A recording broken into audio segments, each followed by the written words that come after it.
James, it's the end of a very busy season here. You must be really quite pleased with the way your own cricket's gone. Yeah, exactly. I'm delighted, especially to follow up my first full season. I'm delighted to come back strong. Plenty of people talk about second season syndrome. Luckily, I proved them all wrong. And yeah, I was delighted with the way the season finished, especially finishing on a high with 156 against Nottinghamshire. Now, of course, we knew from the start of the season there's a number of characters in this Leicestershire side. It must be really quite exciting every time you go out to play cricket. Yeah, exactly. We've got plenty of bubbly characters knocking around. One of the main guys, obviously Paul Nixon, and Matthew Hoggard, who's just joined us this year, which was a breath of fresh air, really.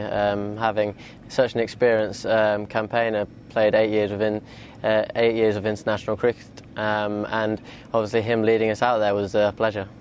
It's nice to have a balance between young and old, because obviously the young players looking to make a name themselves in the game, but then you've got the wise heads of Ashes, cricketers in Hoggard and Nixon. Yeah, exactly. We've got a great blend of experience and youth in this squad.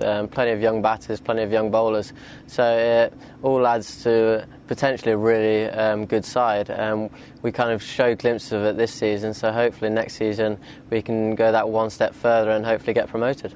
I mean, it's been a very busy summer because of the amount of cricket that's being played. How are you sort of coping with the different formats and switching between, from 2020, for example, to Championship cricket? Yeah, it's obviously a challenge, but those are what we kind of come into the game for, challenging ourselves all the time from the 3 different formats, the one-day format, the 2020 format and the 4-day format.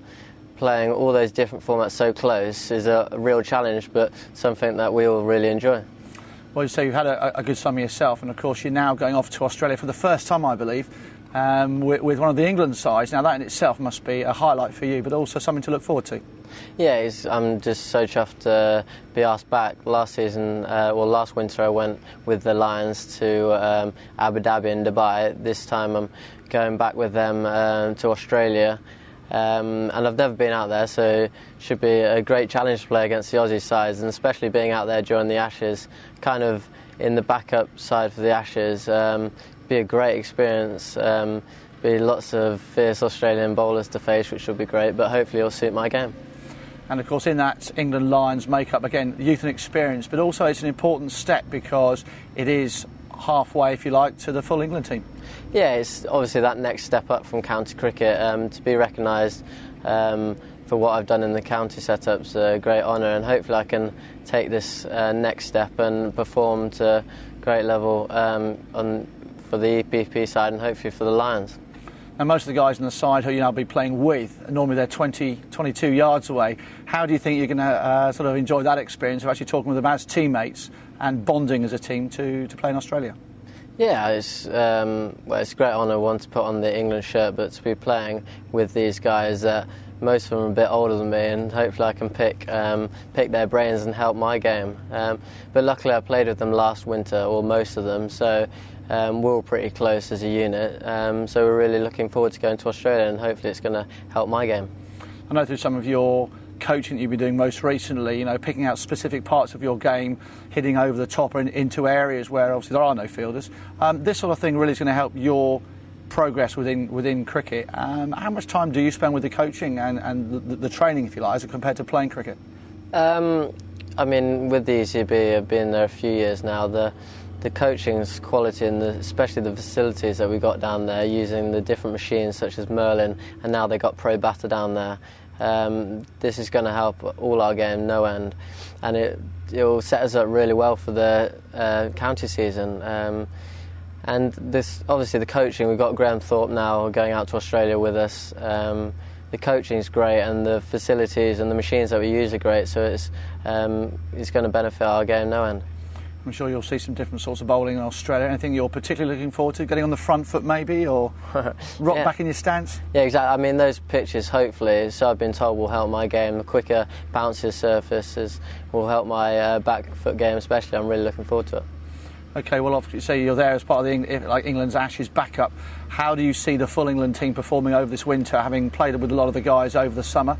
Are you pretty confident that England will retain the Ashes? Yeah, I'm pretty confident, and I know they're all very confident, so it all leads to a very exciting series. The Australians have obviously got a good side, but so have we, and all the guys are very confident, so it should be a great series. Australia have just played India recently, and one man, of course, Sachin Tendulkar, scored his 49th Test 100. I mean, it's just extraordinary how someone like that can just keep going on and on and on. Exactly, it's crazy. The amount of years he's been in the game, started his international career at age 16. It's amazing to see somebody do that, and obviously somebody that I'm aspiring to play like, or hopefully do half as well as. So it's great to see them still playing in the game and doing so well. Just thinking of your own cricket early on when you were a bit younger than you are now, who are sort of your idols or people that you looked up to or modelled yourself on as a cricketer? I suppose Tendulkar would be a great example, somebody of similar stature to me, which obviously that's why I modelled myself on him, or tried to aspire to be like him and play a bit like him. But I suppose Kevin Peterson as well, totally different stature, but I loved his flair that he brought to the game and exciting mentality, and the way he played was great to watch. OK, well, last couple of things then. First of all, you've played a lot of cricket already, even at a reasonably young age. If you were to pick a game of cricket that you're involved in that was just the most exciting and unbelievable game of cricket, could you pick one out? Can I pick one Put you out? on the spot here.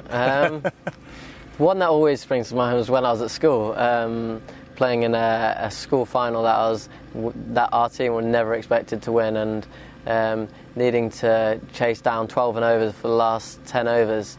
Well, that was the immediate one that stuck in my mind, and luckily I was at the crease to finish it. So that was, I suppose, the one that sticks to my mind. But obviously Leicester, I mean, we've had a few great victories, but that one sticks to mind. Brilliant. Okay, you mentioned earlier your 150 earlier this season, should I say? Would that be your best innings to date, or is there something else you'd currently hold your hat on and say that was me at my current best? There's been a few, not one in particular innings. I'm not the most elegant batsman, so there's not one of those great innings that stands out. But I've had a few decent totals, shall I say, like trying to help Leicestershire set up a game. So there's not one that sticks to mind, but there's been a few good ones trying to help Leicester. Fantastic. Well, listen, we wish you all the best for the winter in Australia, and of course with Leicestershire here again next summer. And thanks for joining us. Thank you very much. Thank you. Thank you.